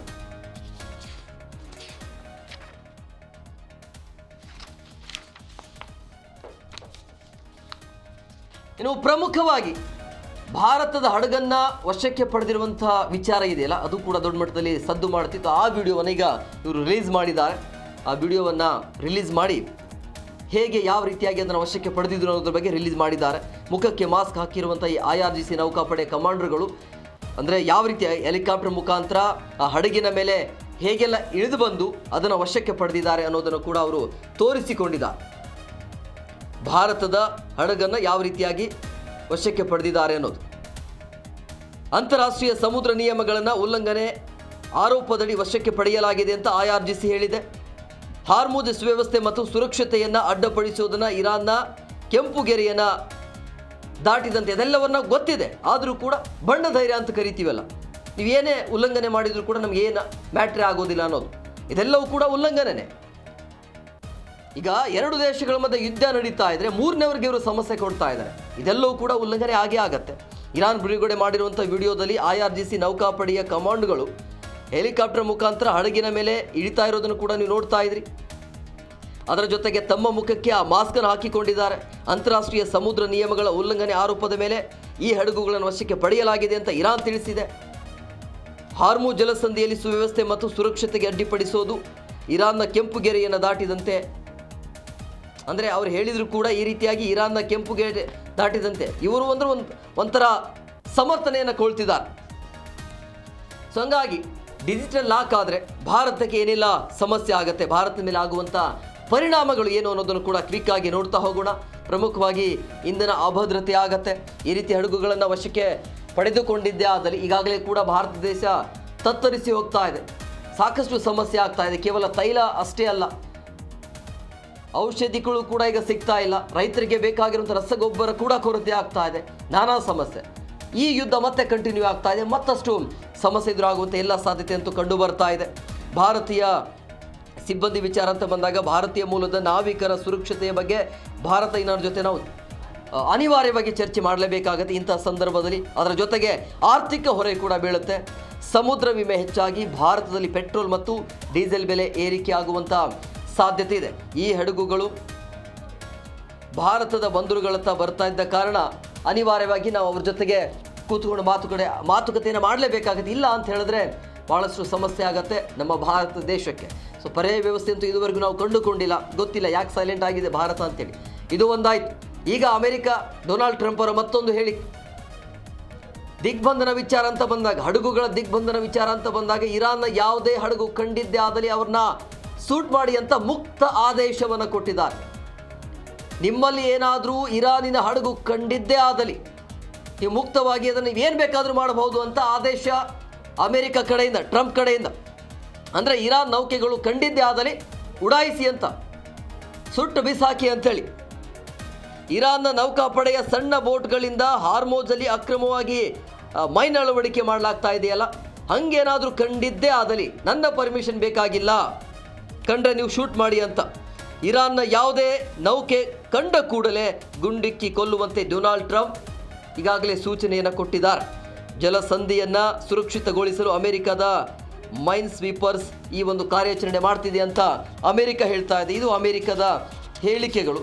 ಸೊ ಹಂಗಾಗಿ ಈ ರೀತಿಯಾಗಿ ನಾವು ಯಾವುದೇ ಕಾರಣಕ್ಕೂ ಕೂಡ ಒಟ್ಟಿನಲ್ಲಿ ಜಾಗತಿಕವಾಗಿ ಏನು ಸಮಸ್ಯೆ ಆಗಬಾರ್ದು ಅನ್ನುವಂಥ ಲೆಕ್ಕಾಚಾರ ಇದು ಒಂದು ಭಾಗ ಆಯಿತು. ಪ್ರತಿದಿನವೂ ಕೂಡ ಇದೇ ರೀತಿಯ ಸಮಸ್ಯೆ ಆಗ್ತಾ ಇದೆ ಅಮೆರಿಕ ಮತ್ತು ಇರಾನ್ ನಡುವೆ. ಒಂದು ವೇಳೆ ಈ ರೀತಿಯಾಗಿ ಇರಾನ್ ನೌಕೆಗಳು ಕಂಡಿದ್ದೇ ಆದಲ್ಲಿ ಅದನ್ನು ಉಡಾಯಿಸಿ ಅಂತೇಳಿ ನೇರವಾಗಿ ಎಚ್ಚರಿಕೆ ಕೊಟ್ಟಿರುವಂಥ ಹಿನ್ನೆಲೆಯಲ್ಲಿ ಈ ಯುದ್ಧ ಮತ್ತಷ್ಟು ದಿನಕ್ಕೆ ಮುಂದಕ್ಕೆ ಹೋಗುವಂಥ ಎಲ್ಲ ಸಾಧ್ಯತೆ ಕಂಡು ಬರ್ತಾ ಇದೆ. ಸೊ ಕನ್ಕ್ಲೂಷನ್ ಅಂತೂ ಬರೋದು ಸಾಧ್ಯ ತೀರಾ ಕಡಿಮೆ ಅಂತ ಅನಿಸ್ತಾ ಇದೆ ಈಗಿನ ಪರಿಸ್ಥಿತಿ ನೋಡ್ತಾ ಇದೆ. ಇದು ಒಂದು ಭಾಗ. ಇದಾದ ನಂತರ ಈಗ ಎಲೆಕ್ಷನ್ ಆಯ್ತಲ್ಲ, ಎರಡು ರಾಜ್ಯ ತಮಿಳುನಾಡು ಮತ್ತು ಪಶ್ಚಿಮ ಬಂಗಾಳ ಅಂತ ಬಂದಾಗ ಅಲ್ಲಿ ಈ ಎರಡು ರಾಜ್ಯಗಳಲ್ಲಿ ಈ ಬಾರಿ ಬಿಜೆಪಿಗೆ ಗೆಲುವು ಸಾಧ್ಯತೆ ಅಂತ ಹೇಳಲಾಗ್ತಾ ಇದೆ. ಅಮಿತ್ ಶಾ ಅವರ ಸ್ಟೇಟ್ಮೆಂಟನ್ನು ನೋಡ್ತಾ ಇದ್ರೆ, ಹಾಗಾದರೆ ಮೊದಲ ಹಂತದ ಚುನಾವಣೆ ಆದ ಬಳಿಕ ಪಶ್ಚಿಮ ಬಂಗಾಳದಲ್ಲಿ ಏನೆಲ್ಲ ಬೆಳವಣಿಗೆ ಆಗಿದೆ ಅದರ ಬಗ್ಗೆ ಚರ್ಚೆ ಮಾಡ್ತಾ ಹೋಗೋಣ. ನೋಡಿ, ಪ್ರಮುಖವಾಗಿ ಈ ಎಲೆಕ್ಷನ್ ಅಂತ ಬಂದಾಗ ಅಲ್ಲಿ ಪಶ್ಚಿಮ ಬಂಗಾಳದಲ್ಲಿ ಏನು ಎಲೆಕ್ಷನ್ ಆಯ್ತಲ್ಲ, ಈ ಬಾರಿ ಒಂದು ನಿರೀಕ್ಷೆಗಿಂತ ಜಾಸ್ತಿ ವೋಟಿಂಗ್ ಆಗಿದೆ ಅಲ್ಲಿ. ಯಾಕಂದರೆ ಇತಿಹಾಸದಲ್ಲಿ ಅತಿ ಹೆಚ್ಚು ವೋಟಿಂಗ್ ಮಾಡಿರುವಂಥ ಹಿನ್ನೆಲೆಯಲ್ಲಿ ಬಿಜೆಪಿ ಹೇಳ್ತಾ ಇರುವಂಥದ್ದು ಇದು ನಮ್ಮ ಗೆಲುವಿನ ಸೂಚಕ ಅಂತೇಳಿ. ಸೊ ಇಲ್ಲಿ ಪಶ್ಚಿಮ ಬಂಗಾಳ ಚುನಾವಣಾ ಇದೆಯಲ್ಲ, ರಾಜಕೀಯ ವಿಚಾರ ಅಂತ ಬಂದಾಗ ಈ ಬಾರಿ ಸತತ 3 ಬಾರಿ ಗೆದ್ದಿರುವಂಥ ಅಲ್ಲಿ ಮಮತಾ ಬ್ಯಾನರ್ಜಿ ಅವರನ್ನ ಈ ಬಾರಿ ಜನ ಕಡೆಗಣಿಸಿದ್ದಾರೆ. ಈ ಬಾರಿ ಬಿಜೆಪಿ ಅಧಿಕಾರಕ್ಕೆ ಬರುತ್ತೆ ಅಂಥೇಳಿ ಹೇಳಿಕೆಯನ್ನು ಕೊಟ್ಟಿರುವಂಥದ್ದು. ಸೊ ಹಂಗಾಗಿ ಪಶ್ಚಿಮ ಬಂಗಾಳದಲ್ಲಿ ಈ ಬಾರಿ ದಾಖಲೆಯ ರೀತಿಯಲ್ಲಿ ವೋಟಿಂಗ್ ಆಗಿದೆ, ಮತದಾನವನ್ನು ಮಾಡಲಾಗಿದೆ ಅನ್ನುವಂಥ ವಿಚಾರ ಗೊತ್ತಾಗ್ತಾ ಇದೆ. ಹಿಂದೆಂದೂ ಕಂಡು ಕೇಳರಿಯದ ರೀತಿಯಲ್ಲಿ ಈ ಬಾರಿ ಮತದಾನ ಆಗಿದೆ ಪಶ್ಚಿಮ ಬಂಗಾಳದಲ್ಲಿ. ಸೊ ಎಷ್ಟರ ಮಟ್ಟಿಗೆ ಆಗಿದೆ ಅಂದರೆ ಅಲ್ಲಿ 2 ಹಂತದಲ್ಲಿ ಚುನಾವಣೆ ನಡೆಯುತ್ತೆ. ಈಗಾಗಲೇ ಮೊದಲ ಹಂತದ ಚುನಾವಣೆ ಮುಕ್ತಾಯ ಆಗಿದೆ. 152 ಕ್ಷೇತ್ರಗಳಲ್ಲಿ ಈಗಾಗಲೇ ಮೊದಲ ಹಂತದ ಚುನಾವಣೆ ಆಗಿದೆ. ಶೇಕಡವಾರು ಮತದಾನ ಅಂತ ನೋಡಿದಾಗ ಮೊದಲ ಹಂತದಲ್ಲಿ 152 ಕ್ಷೇತ್ರಗಳಲ್ಲಿ ವೋಟಿಂಗ್ ಆಗಿದೆ. ಅಲ್ಲಿ 92.7% ವೋಟಿಂಗ್ ಆಗಿದೆ. ಇದು 2011ರ ಮತದಾನದ ಪ್ರಮಾಣ ಅಂದರೆ 84.3% ಮೀರಿರುವಂಥ ದಾಖಲೆ ಇದೆ. ಎಲ್ಲೆಲ್ಲಿ ಅತಿ ಹೆಚ್ಚು ವೋಟಿಂಗ್ ಆಗಿದೆ ಅಂತ ಹೇಳಿದ್ರೆ, ಅಂದರೆ ಜಿಲ್ಲೆಗಳನ್ನು ನೋಡ್ತಾ ಹೋದರೆ ದಕ್ಷಿಣ ದಿನಾಜ್ಪುರದಲ್ಲಿ ಅತಿ ಹೆಚ್ಚು ವೋಟಿಂಗ್ ಆಗಿದೆ, ಅಲ್ಲಿ ಆಲ್ಮೋಸ್ಟ್ ಆಲ್ 95.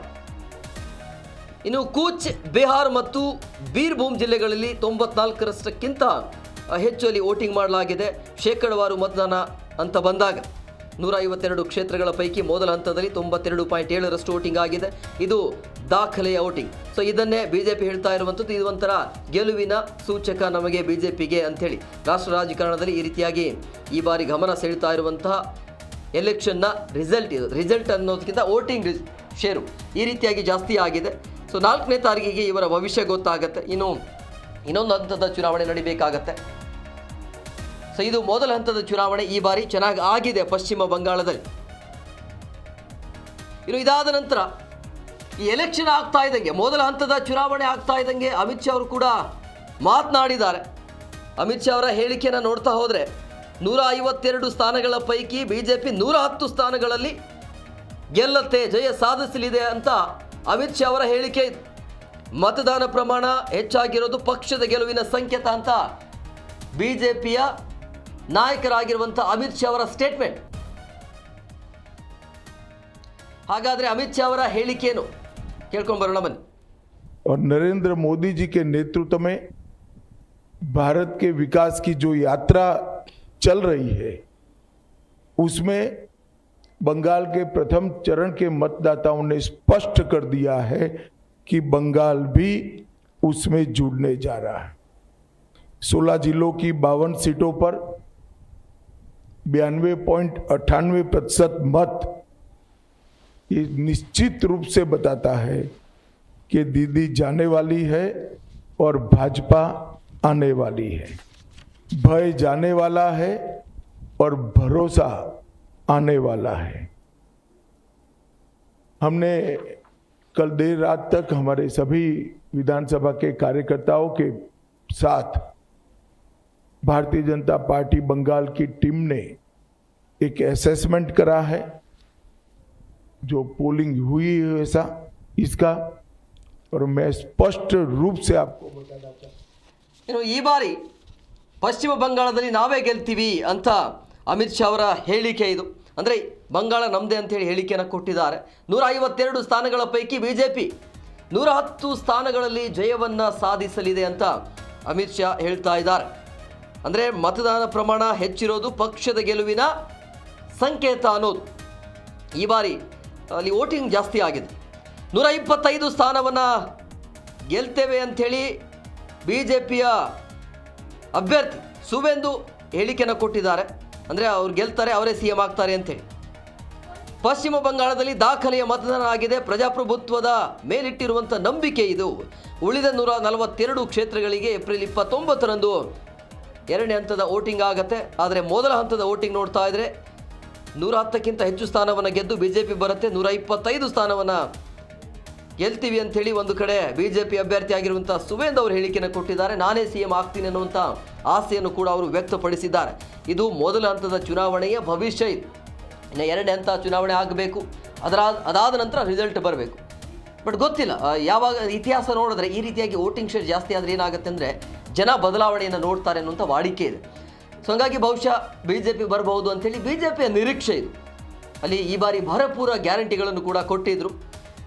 ಸೊ ಹಂಗಾಗಿ ಬಹುಶಃ ಹೇಳೋಕ್ಕಾಗಲ್ಲ, ಏನು ಬೇಕಾದರೂ ಆಗಬಹುದು. ಯಾಕಂದರೆ 3 ಟರ್ಮ್ಸ್ ಅವರೇ ಆಗಿದ್ರು, 3 ಬಾರಿ ಗೆದ್ದಿದ್ದಾರೆ. ಈ ಬಾರಿ ಬದಲಾವಣೆ ನೋಡಿದ್ರು ಕೂಡ ನೋಡಬಹುದು.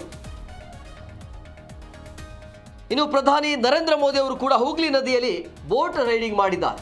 ಈ ಸಂದರ್ಭದಲ್ಲಿ ತಮ್ಮ ಖುಷಿಯನ್ನು ಕೂಡ ವ್ಯಕ್ತಪಡಿಸಿದ್ರು. ನೋಡ್ತಾ ಇದ್ರು ದೃಶ್ಯಾವಳಿಯಲ್ಲಿ.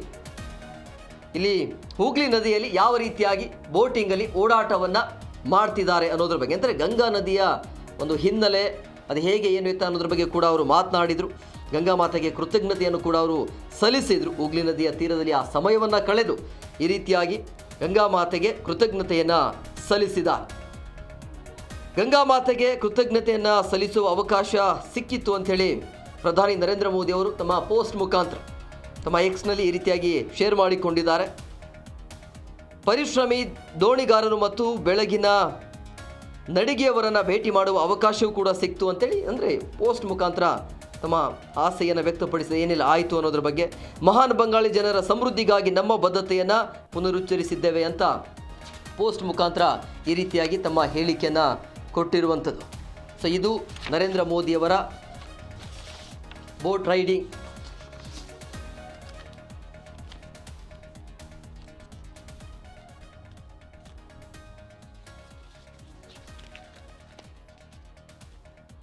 ಇನ್ನು ತಮಿಳುನಾಡಲ್ಲೂ ಕೂಡ ಈ ಬಾರಿ ಬಿಜೆಪಿಗೆ ಹೋಪ್ ಇದೆ. ಈ ಬಾರಿ ಕೂಡ ತಮಿಳುನಾಡಲ್ಲೂ ಕೂಡ ನಾವು ಅಧಿಕಾರವನ್ನು ಸಾಧಿಸಬಹುದು ಅಥವಾ ಅಧಿಕಾರಕ್ಕೆ ಗದ್ದುಗೆ ಏರಬಹುದು ಅನ್ನುವಂಥ ನಿಟ್ಟಿನಲ್ಲಿ ತಮಿಳುನಾಡಿನಲ್ಲಿ ಈ ಬಾರಿ ಬಿಜೆಪಿ ಹೆಚ್ಚು ಹೋಪನ್ನು ಇಟ್ಕೊಂಡಿರುವಂಥದ್ದು. ಅಲ್ಲೂ ಕೂಡ ಸಾಕಷ್ಟು ಗ್ಯಾರಂಟಿಯನ್ನು ಕೊಟ್ಟಿರುವಂಥ ಹಿನ್ನೆಲೆಯಲ್ಲಿ ಅಲ್ಲೂ ಕೂಡ ಈಗ ದಾಖಲೆಯ ಮತದಾನ ಆಗಿದೆ ಈ ಬಾರಿ ಇಲ್ಲಿ ತಮಿಳುನಾಡಿನಲ್ಲಿ. ಸೊ ಅಲ್ಲೂ ಕೂಡ ಬದಲಾವಣೆಯ ಗಾಳಿ ಬೀಸುವಂಥ ಸಾಧ್ಯತೆ ಇದೆ. ತಮಿಳುನಾಡಿನಲ್ಲಿ ದಾಖಲೆಯ ವೋಟಿಂಗ್ ಆಗಿದೆ. ತಮಿಳುನಾಡಿನಲ್ಲಿ ಈಗ 85.15% ಅಲ್ಲಿ ವೋಟಿಂಗ್ ಮಾಡಲಾಗಿದೆ. ಇದು ಕೂಡ ದಾಖಲೆ ಆಗುತ್ತೆ ತಮಿಳುನಾಡು ಭಾಗದಲ್ಲಿ. ಅಂದರೆ 2021ರ ಚುನಾವಣೆಯಲ್ಲಿ 73.6% ಮತದಾನ ಆಗಿತ್ತು. ಬಟ್ ಈಗ 11.5% ಮತದಾನ ಏರಿಕೆ ಆಗಿದೆ. ಅಂದರೆ ತಮಿಳುನಾಡಿನಲ್ಲಿ ನಡೆದಿರುವಂಥ ಮತದಾನದಲ್ಲಿ ಅಂದಾಜು 85.15% ಮತದಾನ ಆಗಿದೆಯಲ್ಲ 2021 ಹೋಲಿಕೆ ಮಾಡಿದಾಗ 73.6% ಮತದಾನ ಆಗಿತ್ತು ಈ ಹಿಂದೆ. ಈ ಬಾರಿ 11.5% ವೋಟಿಂಗ್ ಆಗಿದೆಯಲ್ಲ. ಸೊ ಇದು ಸ್ವಾತಂತ್ರ್ಯ ನಂತರ ತಮಿಳುನಾಡಿನಲ್ಲಿ ದಾಖಲಾಗಿರುವಂಥ ಗರಿಷ್ಠ ಮತದಾನ ಆಗಿದೆ. ಪಶ್ಚಿಮ ಬಂಗಾಳದಂತೆಯೇ ತಮಿಳುನಾಡಿನಲ್ಲೂ ಕೂಡ ಈ ಬಾರಿ 2026ರ ಚುನಾವಣೆ ಹೊಸ ಇತಿಹಾಸ ಬರೆಯಲಿದೆ ಅನ್ನುವಂಥ ಸ್ಟೇಟ್ಮೆಂಟ್ಗಳು. ನೋಡಿ, ಈಗ ಇನ್ನೊಂದು ಪ್ರಮುಖ ವಿಚಾರ, ದಾಖಲೆಯ ಮತದಾನ ಆಗ್ತಾ ಇದ್ದಂಗೆ ಆಡಳಿತ ಪಕ್ಷಕ್ಕೆ ಅಲ್ಲಿ ಎಫೆಕ್ಟ್ ಆಗತ್ತೆ. ಸ್ಟಾಲಿನ್ ಅವರಿಗೆ ಒಂದು ಆತಂಕ. ಈಗ ಯಾವಾಗ ಈ ರೀತಿ ದಾಖಲೆಯ ಮತದಾನ ಬರುತ್ತಲ್ಲ, ಆಡಳಿತ ಪಕ್ಷಕ್ಕೆ ಅದು ಹಿನ್ನಡೆ ಆಗತ್ತೆ ಅಂತ ಹೇಳಲಾಗುತ್ತೆ. ಸೊ ಹಂಗಾಗಿ ಇಲ್ಲಿ ಸ್ಟಾಲಿನ್ ಕುರ್ಚಿಗೆ ಅಪಾಯ ಇದೆಯಾ ಅನ್ನುವಂಥದ್ದು ಯಾಕೆ ಅನ್ನೋದನ್ನು ಕೂಡ ಕ್ವಿಕ್ ಆಗಿ ನೋಡ್ತಾ ಹೋಗೋಣ. 85%ಕ್ಕಿಂತ ಹೆಚ್ಚಿನ ಮತದಾನ ಅಲ್ಲಿ ಆಗಿದೆ. DMK ಮತ್ತು CM ಅಲ್ಲಿರುವಂಥ ಸ್ಟಾಲಿನ್ಗೆ ಇದು ಸಂಕಷ್ಟ ಆಗಬಹುದು ಅಂತೇಳಿ. ಆಡಳಿತ ಪಕ್ಷಕ್ಕೆ ಈ ರೀತಿ ವೋಟಿಂಗ್ ಜಾಸ್ತಿ ಆದರೆ ಖುಷಿ ಪಡ್ಬೋದು, ಬಟ್ ಇಲ್ಲಿ ಆಡಳಿತ ಪಕ್ಷಕ್ಕೆ ಅಲ್ಲಿ ಅಪಾಯ ತರ್ತಾ ಇದೆ ಅನ್ನುವಂಥ ಚರ್ಚೆ ಇದೆ. ಮತದಾನದ ಪ್ರಮಾಣದಲ್ಲಿ ಏರಿಕೆ ಆದಾಗ ಅದು ಆಡಳಿತಾರೂಢ ಪಕ್ಷದ ವಿರುದ್ಧದ ಜನಾಕ್ರೋಶದ ಸಂಕೇತ ಅಂತ ಹೇಳಲಾಗುತ್ತೆ. ಇದು ಎಚ್ಚರಿಕೆಯ ಗಂಟೆ. 2021ಕ್ಕೆ ಹೋಲಿಸಿದರೆ ಈ ಬಾರಿ 11.5% ಮತದಾನ ಹೆಚ್ಚಳ ಆಗಿರೋದ್ರಿಂದಾಗಿ ಸ್ಟಾಲಿನ್ ಸರ್ಕಾರಕ್ಕೆ ಎಚ್ಚರಿಕೆಯ ಗಂಟೆ ಆಗಿದೆ ಅನ್ನೋದು ಈಗ ಗೊತ್ತಾಗ್ತಾ ಇದೆ. ಯಾಕಂದರೆ ಇತಿಹಾಸವನ್ನು ನೋಡ್ತಾ ಇದ್ರೆ ಎಲ್ಲಿ ವೋಟಿಂಗ್ ಶೇರ್ ಜಾಸ್ತಿ ಇರುತ್ತಲ್ಲ ಅಲ್ಲಿ ಜನ ಬದಲಾವಣೆಯನ್ನು ನೋಡ್ತಾರೆ ಅನ್ನುವಂಥ ಲೆಕ್ಕಾಚಾರ ಇದೆ. ಸೊ ಹಂಗಾಗಿ ಇಲ್ಲಿ ಸ್ಟಾಲಿನ್ಗೆ ಅಪಾಯ ಇದೆ ಅಂತ ಹೇಳಲಾಗ್ತಾ ಇದೆ, DMKಗೆ. ಸೊ ಅಲ್ಲೂ ಕೂಡ ಈ ಬಾರಿ BJP ಬರಬಹುದು ಅಂತ ಲೆಕ್ಕಾಚಾರ ಇದೆ. ಕಾದು ನೋಡಬೇಕು. ಇದೆಲ್ಲದಕ್ಕೂ ರಿಸಲ್ಟ್ ಬರಬೇಕು ಅಂತ ಹೇಳಿದ್ರೆ 4ನೇ ತಾರೀಕಿನ ತನಕ ನಾವೆಲ್ಲರೂ ಕೂಡ ವೇಟ್ ಮಾಡಬೇಕಾಗತ್ತೆ. ಇದೇ ರೀತಿಯಾಗಿ ಜಿ ಕನ್ನಡ ನ್ಯೂಸಲ್ಲಿ ಈಗ 7:55ಕ್ಕೆ ಆಯಿತು. ಇನ್ನು ಜಿ ನ್ಯೂಸ್ನಲ್ಲೂ ಕೂಡ 8:55ಕ್ಕೆ DNA ಕೂಡ ಪ್ರಸಾರ ಆಗುತ್ತೆ. ನೀವು ನೋಡಿ ಅಂತ ಹೇಳ್ತಾ ಇದಾಗಿತ್ತು ಇವತ್ತಿನ ವಿಶೇಷ. ಮತ್ತಷ್ಟು ಅಪ್ಡೇಟ್ಸ್ಗಾಗಿ ನೋಡ್ತಾ ಇರಿ ಜಿ ಕನ್ನಡ ನ್ಯೂಸ್. ಸತ್ಯವೇ ಸುದ್ದಿಯ ಜೀವಾಣಿ.